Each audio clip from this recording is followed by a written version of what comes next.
अब की बार नेतृत्वामध्ये बूथवर सुद्धा अनेक कार्यकर्ते पक्षामध्ये यायला तयार आहेत। रोज पक्षप्रवेश होतोय, रोज भारतीय जनता पार्टीचा विस्तार होतोय, रोज पक्ष वाढतोय।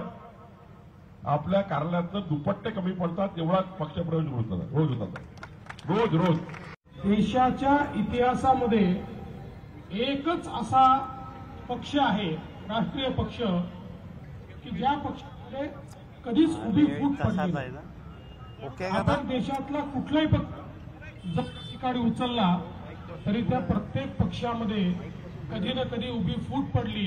काँग्रेसच्या तर इतक्या काँग्रेस झाल्या की ज्या मोजता येणार नाही। कम्युनिस्ट पक्षामध्ये फूट पडली, समाजवादी पक्षाची तर एवढी शक्ल झाली की आज मोजायला बसलो तर मला असं वाटतं की वेळ कमी पडेल। पण भारतीय जनता पार्टी एकमेव अशी पार्टी आहे की बनल्यापासून तर आजपर्यंत या पक्षामध्ये कधीच फूट पडली नाही। हा पक्ष एकसंघ राहिला। या पक्षाचे नेते हे कधी आत्मकेंद्रित नव्हते, ते कधी स्वार्थी नव्हते। या पक्षाचे कार्यकर्ते कधी स्वार्थी नव्हते। हा पक्ष कोणाला तरी प्रधानमंत्री बनवण्याकरता, कोणाला तरी मुख्यमंत्री बनवण्याकरता, कोणाला तरी खुर्ची देण्याकरता तयार करण्यात आला नाही, तर एका विचाराकरता तयार करण्यात आला।